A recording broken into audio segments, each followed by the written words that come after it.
Allah Rahman Rahim. Carrying on with Fiqh, we had completed Ahkam al-Asar, the rulings regarding the leftover water that somebody or something has drank from. Inshallah, I'll ask you about that next week. Today we're moving on to Babu Tayammum. Tayammum in the Arabic language is al-Qasd. Okay, al-Qasd is when is like intention. Somebody intends something, faces something, wants something. In the Shari'i terms, it means to use or to get hold of soil or anything that's on the earth that is cleaned, and to use it in a way that is specified by the Sharia. And this in turn allows a person to carry out the ibadah he needs to carry out.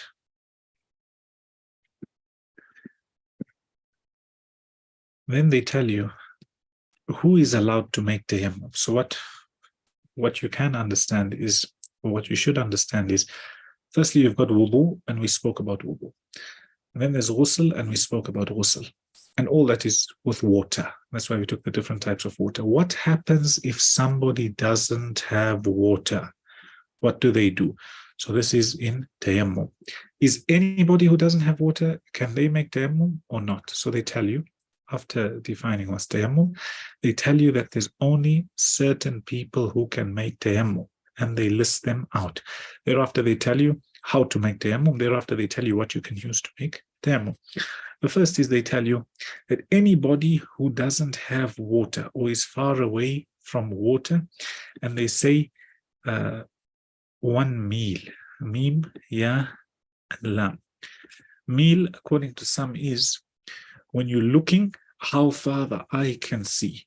And some of them have counted it to 4,000 steps. Roughly, they say about 2 kilometers. So within the radius of 2 kilometers, if there's no water, then a person can make tayammum, i.e. the first person who can make tayammum is somebody who doesn't have water. Somebody who doesn't have water, how? Maybe he's got water 10 kilometers away. Do we tell him go and walk or drive to that water? No, he doesn't have to. Hanafi madhab, they tell him that it's roughly 2 kilometers away. Okay, that's number one. Number two, they tell you, person who can make tayammum is somebody who is sick. Okay, they say due to his sickness. And this sickness is such that if he had to use water, it would harm him either by increasing his sickness or by increasing his recovery time. So let's say, for example, this person, if he had to use water on a wound or something, and it's going to, instead of his wound healing in 2 weeks, it's going to be 4 weeks. Here you tell him you can make tayammum. Or he feels that it can become worse. So by him applying water onto something, it becomes worse or more painful, etc. Number three is somebody fearing the cold. And this is when it comes to making ghusl. And some say also when it comes to making wudu. And this you can imagine, especially in the countries where there's where it's full of ice and there's no heating, etc. So somebody needs to make wudu and it's -degrees, and he's only got access to cold water, freezing cold water. And if he had to make wudu, he fears either for his life, or he fears for himself becoming sick, or he has a fear of him being harmed. At times, extreme cold can harm. So here he doesn't have to make his ghusl or wudu with water, rather he can make tayammum. So that's number three. Number four, they say, if somebody is fearing what? Fearing an enemy, fearing a wild animal, etc. How you can imagine this, for example, let's say you have a lake and there's people on a boat, and the time for salah comes in. They need to make wudu.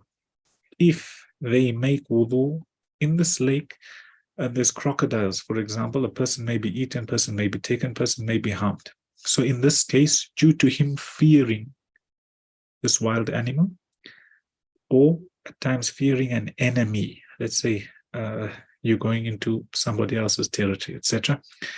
They may harm you, fight you, kill you. Then here you don't have to go and get the water.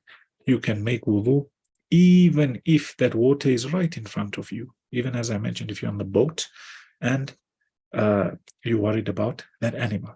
So that's number 4 when it comes to fear. Number 5 is if somebody is thirsty, hatash. And how that's possible is, let's say you're traveling somewhere and you've got a gallon of water and this water is for drinking. And if you're going to use it to make wudu, you're not going to have any drinking water. Let's say perhaps you don't know when's your next stop, when you're going to get water. So in this case, keep your water for drinking and rather make tayammum. Understood? Number 6, they tell you, faqdu ala, which means if the tool is missing, meaning if you've got a well, for example, and let's say this well is deep and there's no bucket and no rope. The water is down there. You can see it, maybe 5 meters deep. But you've got no tool to take it out. Here, you don't have to make wudu. You don't have to go down to get that water. You can make tayammum. So these are generally the 6 they give you. So if you understand, it's the person who doesn't have water, person who has water but unable to use it, a person who's sick, and a person who fears using it, and that you can summarize all those 6. Thereafter, they tell you how to make tayammum. So sifa. In the Hanafi madhab, they tell you tayammum is 2 strikes. The first strike, so you hit the ground or the dirt or the soil, and you hit it once, and then you wipe your face fully, and then you hit a second time, and you wipe your hands all the way up to and including the elbows. It's according to the Hanafi madhab, which is from here all the way to the elbows. There's others who stop at the wrists only. Hanafi madhab, all the way up to the elbows. Okay? And they tell you that this person, he can make tayammum regardless of whether he is on hadath akbar or hadath asghar. So whether he just needs to make wudu to read salah, or whether he was on janaba or a woman on hayd, etc. They don't have water, they can make tayammum, and after that it's fine to perform their salah or to recite the Quran, hold the Quran, etc. And then inshallah on Monday they'll tell you what do you use to make tayammum. Is it soil, is it dust, is it anything on the earth, etc. Then between the madahib, they have a difference of opinion. I'm not going to mention it in detail, but just so you know. Difference of opinion goes, is this tayammum, after it's made, does it only allow, is it rafi'un lil hadath? Does it remove the hadath? Or is it just mustabihun lis-salah? Is it just something that allows you to perform salah? And built on this difference of opinion, you find that those who say rafi'un lil hadath, which means it removes the hadath completely, the metaphorical impurity, then they say he can read as many salahs as he wants, as long as he hasn't broken his wudu. And those who say no, it only allows you to read that salah, then they differ. They say, so for fajr you must make tayammum, and then for dhuhr again you make tayammum, and for asr again you make tayammum, and for maghrib again you make tayammum. The Hanafi madhab is on the easier side, so they count it exactly like wudu. Rafi'un lil hadath. Any questions? You understood? Can you repeat the process, how to do the tayammum? I'll do the tayammum. Look, you take your hands like this, and then if you got your soil or whatever, you hit. So you hit it, and you have soil on your hands. First, you wipe your face fully, same like how you're making wudu, once. And then you hit the ground again, second time. And the one hand you use to wipe, meaning left hand you use to wipe the right all the way up to the elbow. And the left hand, you wipe it with the right hand. And they say, the Hanafi madhab, if you've got a ring or anything like that, remove it, because it's similar to wudu. You must make sure you encompass all the the whole hand as well as the whole face. Sheikh, is there any for the like the earth, it could be a solid earth, or it could be They'll tell also you Monday, inshallah, they go into all that detail. So we've taken half the chapter, roughly. And Sheikh, can you repeat the point about, when water is one can see water around, but it's not accessible, like you mentioned an example of a mist, the So well. sometimes there's no water at all. Okay, so within a 1 kilometer radius, there's no water, and sometimes the water is in front of you, but you're unable to get to it due to an enemy, due to wild animals. At times there's no bridge, you need to cross the bridge, etc. So in that case, we would say he doesn't have water hukman, meaning not haqiqatan, truly it's in front of him, but it takes the ruling of not having water because he can't access it. And even if the water is accessible in front of a person, but and apparently it fulfills all the, like, it's clean, it's, but a person has a doubt, for example, that there could be poison in the water. In that case, also one can just do tayammum.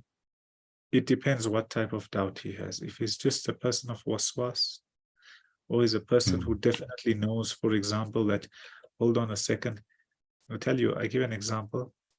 When I was in Medina, there's a place where you drive to and then it becomes green. It goes through one of the valleys. And the water is clear, and there's a point in it where it doesn't smell at all. Okay, but if you ask the people of Medina, they'll tell you, no, the sewage water comes through there. Even though you can see the small fish and everything in there, they'll tell you, no, this is the sewage water that's comes through here. So it's probably because it's traveled such a long distance. So here we'll say you don't use that water because you know where it's coming from. So similarly, a factory that releases toxic waste into the water, you know that you don't have to make wudu from it. Always remember that in the Sharia there's a rule: ad-dararu yuzal. Wherever there's harm, and this harm is always removed. فَاتَّقُوا اللَّهَ مَا اسْتَطَعْتُمْ. Fear Allah as much as you're able to, as much as you can, possibly can. Sheikh, in wudu we have 4 faraid. How many faraid are in tayammum? There's 2 pillars of tayammum. Only 2, face and arms. Face and arms. Meaning hands up to and including the elbow.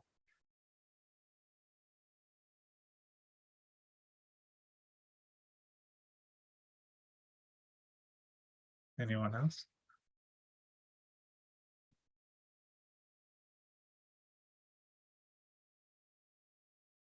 And Sheikh, it should be done only once, not 3 times. Once, only once. Meaning you hit the ground once and you wipe your face, hit the ground once and wipe your hands. If you got no questions, I want to give you an introduction to Nahu before we start on Monday, inshallah. Nahu, or Arabic grammar, is referring to the harakah on the last letter of any word. So for example, if you've got a name Muhammad, okay, hold on a second. Mim, ha, mim, and dal. Okay. In Nahu, we're not looking at this, we're not looking at this, we're not looking at this. We are interested in this letter here with its harakah. Is it Muhammadun, Muhammadan, Muhammadin? What is it? Okay. Same when it comes to your verb. For example, yaf'alu. Yaf'alu is to do. We're not interested in this. We're not interested in this. We're not interested in this. We are interested in this last one. Now, is it yaf'alu, yaf'ala, yaf'al? Now, at times, this this change on this last letter, or what haraka you put on, that's called i'rab. I'rab, okay? And at times, this i'rab may be in its original form. For example, dhamma, fatha, kasra. So let me just draw here for you. You can divide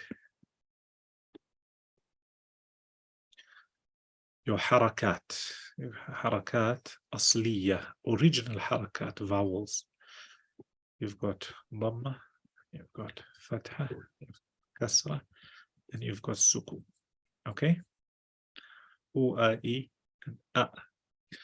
Now, at times these original vowel sounds may be unable to come at the end. So here we look at certain letters that take their position. Dhamma got its own letters. Fatha got its own letters. Kasra got its own letters. Sukun got its own letters. Also, the type of word it is, there's a way to do it. So, for example, give you one example. Muslimun, okay? Muslim. Remember in Nahu, we're looking at this last letter here. What does Muslimun have? 2 dhammas. Okay. Now, when it's plural, and you must remember dhamma, as I told you, dhamma has its own harakat, its own meanings. Fatha, its own harakat, own letters. Kasra, its own harakat, own letters. Sukun, harakat, own letters. So Muslimun belongs here, okay? Do you remember when I told you about fa'il, the subject? So if you say ذهب مسلم إلى مكة. ذهب is fi'il, the verb. Muslimun is fa'il, the doer of that verb. Who went? A Muslim went. And the rule in Arabic language, don't worry if you don't understand all this, I'm giving you an overview so you understand on Monday. Monday I'll break it down for you. Inshallah. Muslimun is a verb. Muslimun is the subject, fa'il. The subject will always be marfu'. Marfu'. When we talk about marfu', you're talking about primarily dhamma or any of its deputies or substitutes. So here, for example, ذهب مسلم إلى مكة, you can see that it's got a dhamma, we're happy. Now, what about here, for example? ذهب, and you want to make it plural. So let's say you say al-muslimuna. Okay. Al-muslimuna ila Makkah. Al-muslimuna here is also fa'il. It's also the subject. Where's the dhamma? There's no dhamma. But what did we do here? In order to make it plural, this is called jama, mudhakkar, salim, so masculine. We just added a waw and a nun. Okay, so this waw here is, just put in these terms, one of the deputies of dhamma. The dhamma can be there mainly. At times it may not be there. It will send one of its deputies. Here it's sent a waw. So if you had to say this is fa'il, marfu' wa alamatu raf'ihi, the sign that shows it's marfu' is this waw. ذهب المسلمون إلى مكة. So as you can see, both of them are marfu', but one is marfu' with dhamma, one is marfu' with waw. And they'll teach you it can be marfu' with something else. Same with fatha. Fatha is called maftuh or mansub. Mansub, we've got marfu', mansub, it's fatha. It could come it or some of the letters with it. Okay, some of its deputies. So for example, if you say ra'aytu, ra'aytu is fi'lan fa'il, I saw. Okay, musliman, musliman here, notice how Musliman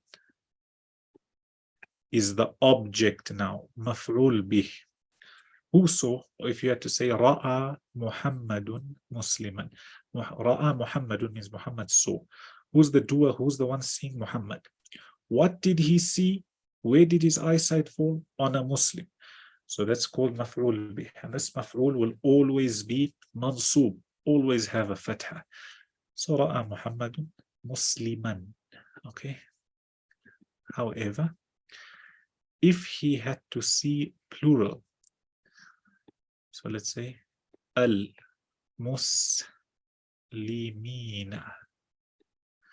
You see the same word Muslim and we added a ya and a nun. The meaning of Muslimuna and Muslimina, the meaning is the same. What's different is the i'rab. So here they'll tell you Muslimina is maf'ul bih. The action fell on it, the action of seeing. وعلامة نصبه, and the sign that shows it's mansub is ya, the ya here. Why? Because it's jam' mudhakkar salim, and you take all jam' mudhakkar salim, muannath salim, jam' taksir, etc. I just want you to get slight understanding of what we're dealing with. We're dealing with the change on the end of these letters, and at times the change could be a harakah, fatha, dhamma, kasra, sukun. At times this harakah may not be able to appear, so you're going to put letters in its place, and these letters are according to the type of word you're dealing with. Masculine, feminine, plural, verb, etc. You get a rough understanding of it? Huh? Or no? Rough understanding. Yes, If you only understood that much, to say that we're dealing with the change in harakah at the end of the word, and that change could be in fatha, dhamma, kasra, or it could be in letters, that's enough.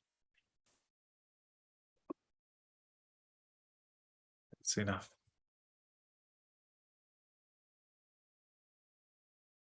Any other questions? No questions.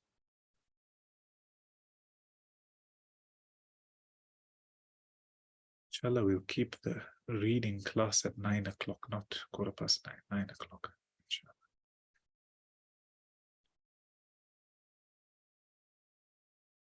Go to book 1A. Guys, study. The book I'm teaching from right now is a summarized version by myself. I just cancelled many of the pages that I thought were repetitive, especially with the time we have.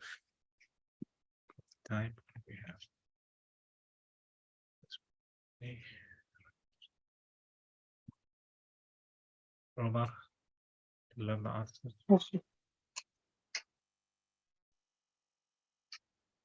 يلا. بسم الله الرحمن الرحيم. من يغسل الملابس عمر؟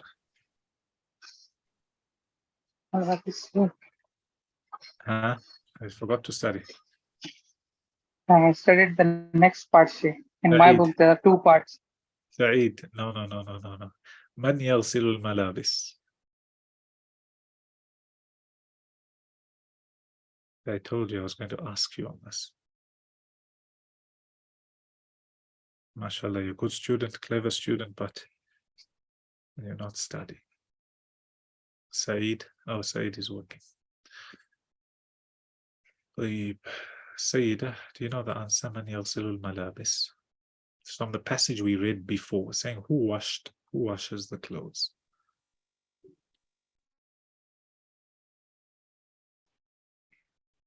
أحمد. أحمد يغسل الملابس. طيب. من سيكنس غرفة الجلوس؟ نزهة.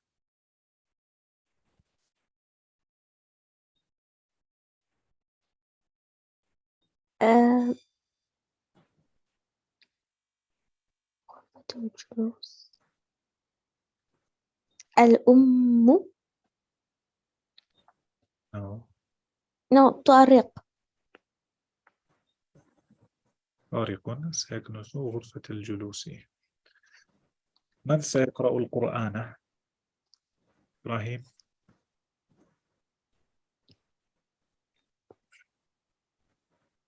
Can you repeat the question? من سيقرأ القرآن؟ الجد سيقرأ القرآن. الجد. Okay. Yes. Omar and all of you in book 1. I'm going to give you 2 minutes. Read this passage here, and I'm going to ask you after 2 minutes. Give me 2 minutes. Read the passage, and I'm going to come and ask you.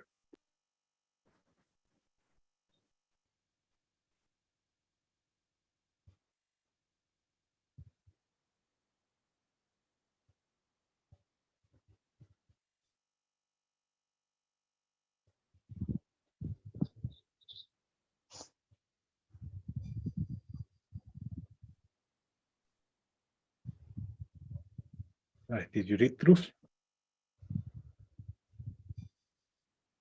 All read through?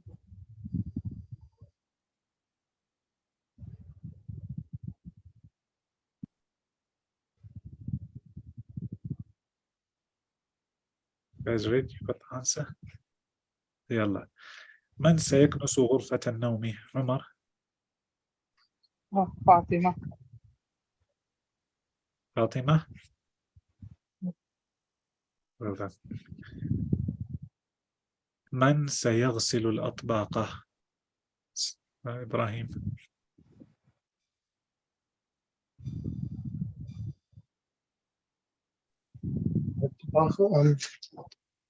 Asad. Can you repeat the question? No. نزهة. من سيغسل الجدة. الجدة. من سيكوي الملابس؟ سيدة. لطيفة. كم أفراد الأسرة؟ إبراهيم. 7. How many? 7. 6. 7. You've got mother, father, that's 2. طارق 3, Fatima 4, Ahmad 5, Latifa 6, Jad 7, Jadda 8. So 8. 8. من هم? We just went through them. متى هذا الحوار? When was this conversation?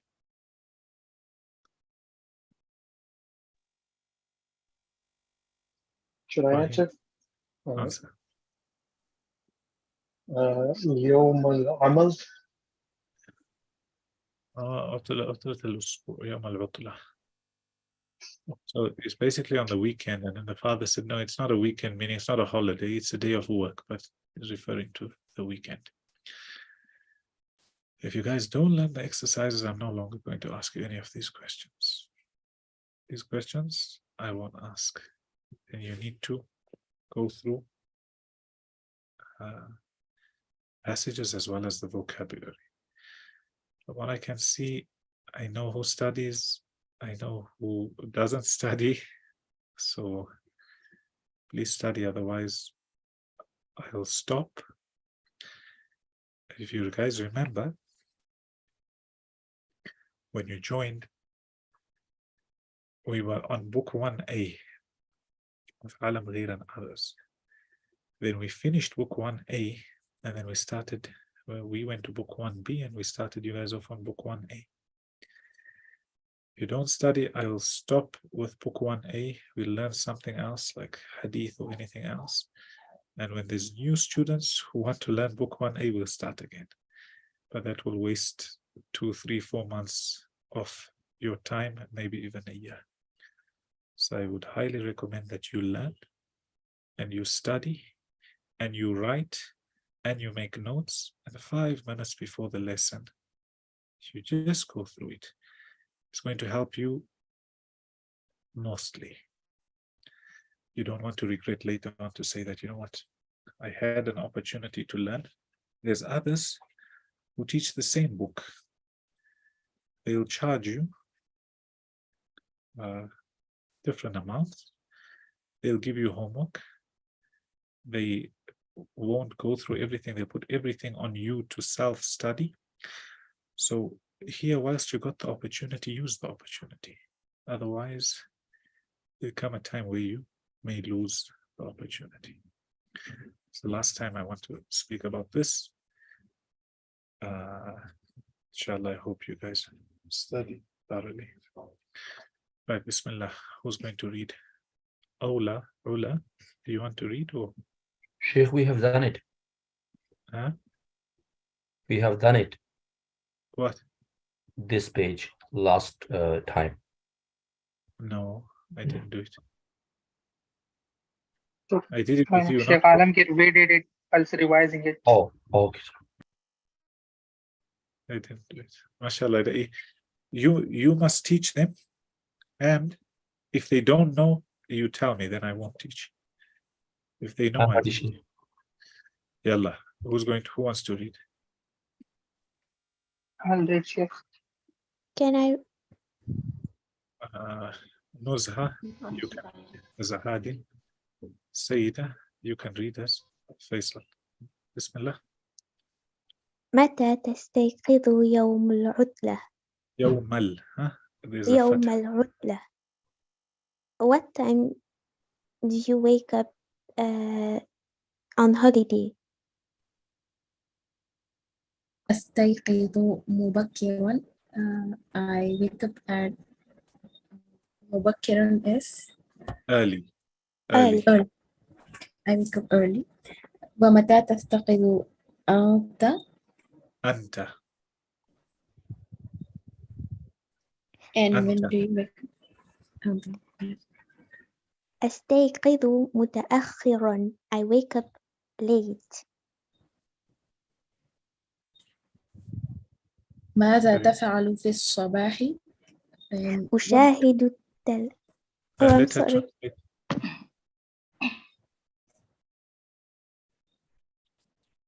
Translate.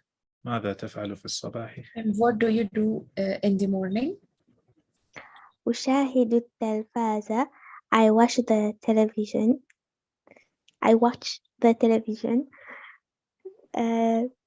وماذا تفعل أنت?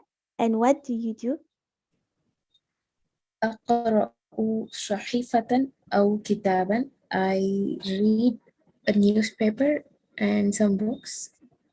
أو is O. Wa Or is an. okay. Or books. Carry on. أين تصلي الجمعة? Where do you pray Okay. the Jum'ah? أصلي الجمعة في المسجد الكبير. I pray the Friday prayer in the great mosque or Yeah, big mosque. Yeah. big mosque. وأين تصلي أنت? And where do you pray? أصلي في مسجد الكبير أيضا. I pray in the big mosque also. Well done. Then you've got here vocabulary. Ibrahim. Read. Translate.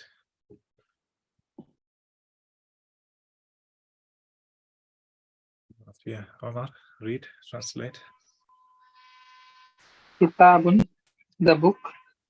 A book. Sahifatan, a book. Kitabun. A book. Al-kitabu. The book. Kitabun, a book. Sahifatan, a newspaper. Tilfaza, television. Yushahid, meaning to see. As-sabah, morning. Kabir, big. Mubakkaran, early. Mutaakharan, late. Great. You guys must fill in these exercises. From now, I'm not going to ask these questions. When I feel that you are studying, then we'll ask. After that, you've got, again, exercises you can fill in by yourselves. It's saying sil. Sil means to join. بين كل صورتين بينهما علاقة. Join between the two pictures which have a connection. So يغسل is washing. What could a person be washing? كتاب. سيارة. Hold on. What can a person? What can be similar to washing or falls in the category similar to washing, i.e. housework? So يغسل and yakwi will go together, washing and ironing. Kitabun, and sahifatun will go together because it's something you read. Hafila, a bus, and sayyara would go together because that's transport. As-sabah and al-fajr would go together because it's morning and fajr time. And yanam and yastayqid would go together, to wake up and to sleep, because they're opposites. So you have to fill in these, and if whilst you're filling in, as I told you, try to print the book. If you can't print the book, just have an exercise book. Have two exercise books. One is where you summarize the conversations. That's your proper study book. I have another one where you're filling these exercises, so you write them out. That will only benefit you. Same thing here. Malabis, where's malabis? Here. Tilfaz, where's tilfaz? Here. That they're just teaching you vocab. After that, this one we'll take next week, because there's a difference between first and there's a difference between one. Any questions? I'm giving you guys till the end of this module. After module 4, if you don't know, I'm going to stop until you know. Inshallah. Nuzha. Sheikh, I would ask if we have a synonym in this level. On which level? Level 1, the one that we are actually in. Yeah, synonym meaning? Synonym. Synonym. Do you know what a synonym means? What's the meaning of synonym? According to you. Like a word, another word for a word, like which have the same meaning. Yes. Yes. So in which way? Like For which word?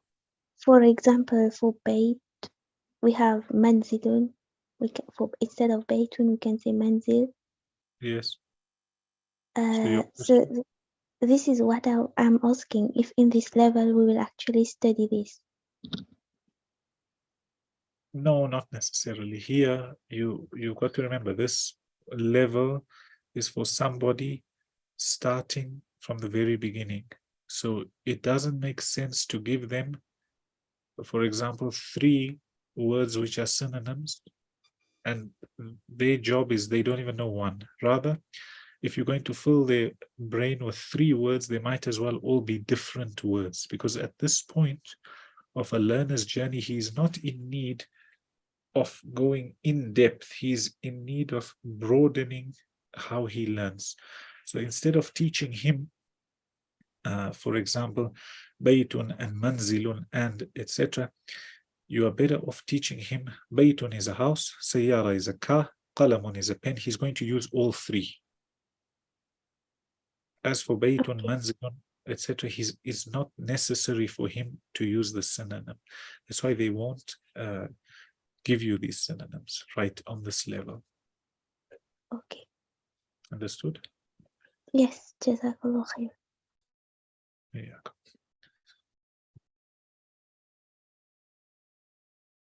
Inshallah, Monday, I want to start with Arabic grammar. Please make notes. If you don't make notes, you will not understand. And inshallah, we'll take you step by step. You know, there's notes I remember that I've written in my notebooks. I mean, when we used to learn in the halaqat with the sheikh, first time I went, I never know much Arabic. And I didn't used to hold an exercise book. I used to go to sit when I was very young, my first year in Medina. And one of the students told me, he said that, where's your book? Why don't you write? I said, no, I don't really know much Arabic. He said, no, don't make excuses. He said, get a book tomorrow and start writing. I said, no, the sheikh, he speaks and I don't really understand. He said, get a book and start writing. I can't remember whether he bought me the book or I got a book, and I came the next day and started writing. Took me a while, But eventually, alhamdulillah, I used to write every single word that came out of the Sheikh's mouth.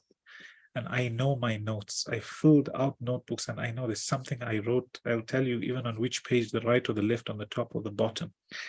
And that's not my point. My point is, till today, at times, I want to go back to a mas'ala and I say, I remember taking it there. Let me go look in that book. You might know the mas'ala, but you want to see one more thing. It's there.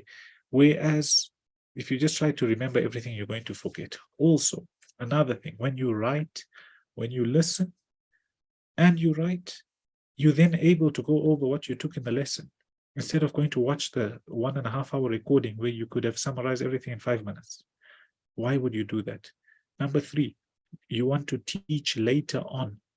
You want to teach later on. You have the summary in front of you. You did it. You teach through the summary. Right now, I'll tell you, there's a series that we're working on. It's on A'malul Qulub, actions and deeds that are performed in the heart. I'm going through a book that I read long ago, and I made my notes in there and I marked it. I said, inshallah, one day I'll use this in a lecture or in a muhadara, years ago. And alhamdulillah, today the time came where I'm able to use it. So don't be lazy, and don't think it to be something that's not important, not beneficial. Write. If you don't want to write in a notebook, write on your phone, write in Google Documents, write however you write on your hand or your foot or whatever it may be, but write. That's why the ulama from before, they all used to write. And those who could memorize everything, they sat in front of the sheikh, every little thing he said, they would memorize. Today the people's memory is not that good, but Allah blessed us by giving us recordings and internet and photocopying, and so use it. These are years that you'll look back on and you'll have a regret. What's the regret you'll have? That I never put more effort in this. Tomorrow you don't have an imam for the masjid. Tomorrow they call you, for example, for an interview. Tomorrow they call you to give a talk. Tomorrow they call you as a guest of somewhere. If you haven't learned now, when will you learn? That's why it's said that Umar ibn Khattab radiallahu anhu says, seek this knowledge before you get into a place of leadership. Why? Because when you get into a place of leadership, when you get into a place of responsibility, you won't have the time that you have now. You won't have it. Yes, you have your household chores, you have your school, you have your university, you have all those things. But if you make time for what is pleasing to Allah, Allah will make all those things easy for you. And this, bi'idhnillah, that you're carrying out is an act of worship. It's not that we're coming here just to learn Arabic for nothing, or just to learn fiqh for nothing, or just to go through the seerah of Muhammad sallallahu alaihi wasallam for nothing. No, it's ibadah. It's a type of dhikr. It's majalis of dhikr, bi'idhnillah. So it's up to us. Leave regardless of who's teaching you. Respect the knowledge you are learning. And the first way you respect that knowledge that you are learning is to hold it in high regard. And if you hold it in high regard, you will learn it, make time for it, master it. I remember I read one, it's a book I have, a few books on tadabbur. Allah Jalla wa Ala says, وَإِنَّهُ لَكِتَابٌ عَزِيزٌ. Speaking about the Quran, it's a book of izzah, book of might, a book of status. And then one of the sheikhs, he had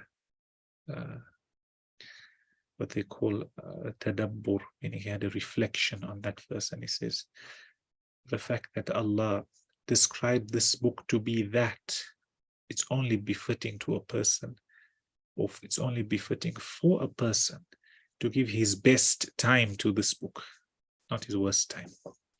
Not the 5 minutes before you bed when you're sleepy and you're almost falling asleep. It's a good thing if you do it, meaning it's better than the one who doesn't. But instead of being here, try to be better. Be that person who goes through the things. His masail, you regret not going over them now, because later on you won't have time to go. You won't have time to go over. Our Sheikh always used to tell us, and only after I came back home and I realized what he says 110% correct. He says, this is your time now to study and to revise. After that, there's no opportunity going to come to revise again. Revise now and you'll know now. People ask questions so many times and you're able to give an answer because you know that you took this mas'ala long ago and you mastered this mas'ala.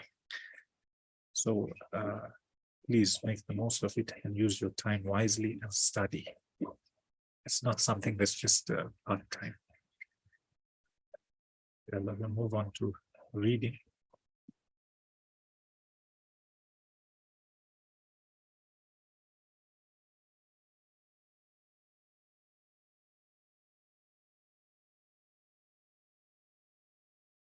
And this is only for your own good. In fact, we could all come and we could just enjoy our time, etc. But I know that, mashallah, people are good students, and generally it's sad that the better the student, generally, the lazier the student is. So I don't want you to be that.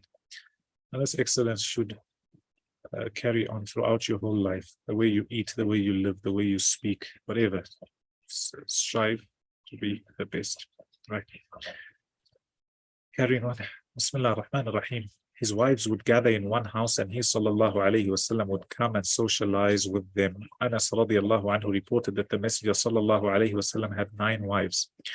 So when he divided his stay with them, the turn of the first wife did not come until the 9th day. They, all his wives, used to gather every night in the house of the one where he sallallahu alayhi wasallam would come and stay that night, whose turn it was.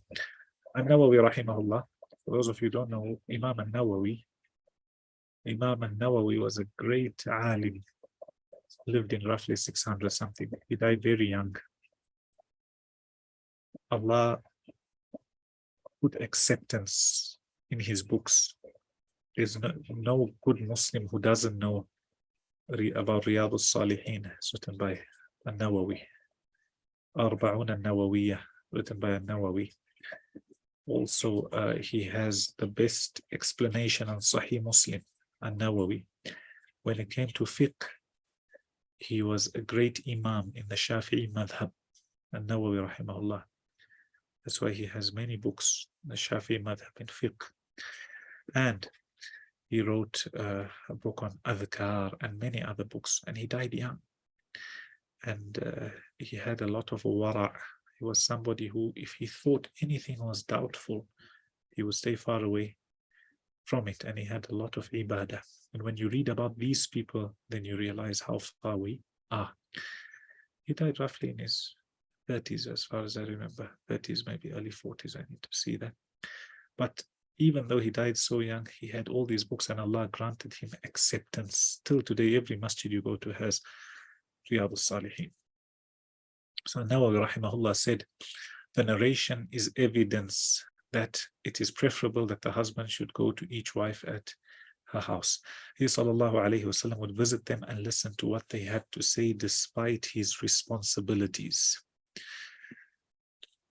One night Aisha radiallahu anha told him the long story of Dhar, in which she said that 11 women gathered and pledged to reveal all their marital secrets to each other and not to hold anything back. Each of them described her husband, and the best husband was that of Dhar, who described her husband's bounties and favors upon her. Aisha radiallahu anha said, Messenger sallallahu alaihi wasallam, I am to you like Abu Dhar is to Dhar.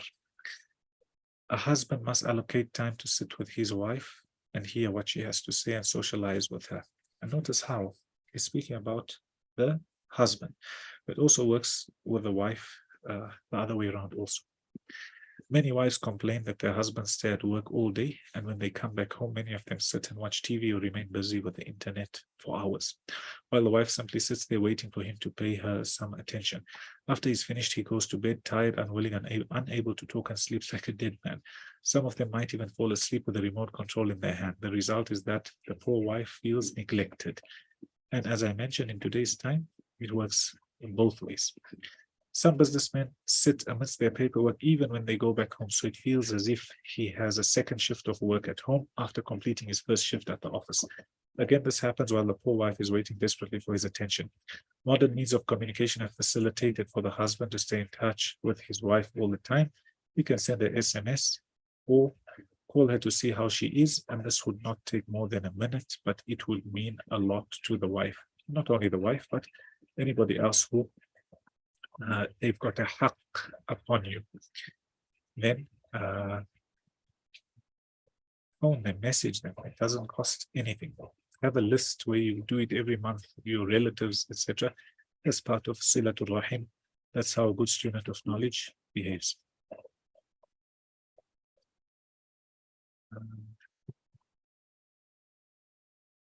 Rahim, you can read. نعم. Hold on, principle 3. Right, read. 3. He who can do this has the whole world with him. He who cannot walk a lonely way. I often went fishing up in Maine during the summer. Personally, I am very fond of strawberries and cream, but I have found that for some strange reason, fish prefer worms. So when I went fishing, I didn't think about what I wanted. I thought about what they wanted. I didn't bait the hook with strawberries and cream. Rather, I dangled a worm or a grasshopper in front of the fish and said, "Wouldn't you like to have that?" Why not use the same common sense when fishing for people? This is what Lloyd George, Great Britain's Prime Minister, did during World War One. When someone asked him how he managed to stay in power after the other wartime leaders, Wilson, Orlando, and I'm not saying that, had been forgotten, he replied that if his staying on top might be attributed to any one thing, it would be to his having learned that it was necessary to bait the hook to suit the fish. Why talk about what we want? That is childish, absurd. Of course, you are interested in what you want. You are eternally interested, but no one else is. The rest of us are just like you. We're interested in what we want. So the only way centimeter, the only way CM Earth to influence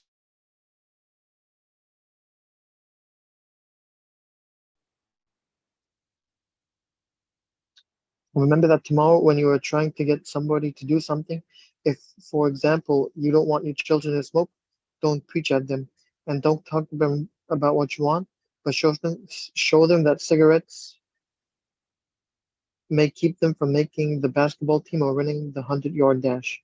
This is a good thing to remember regardless of whether you are dealing with children or calves or chimpanzees.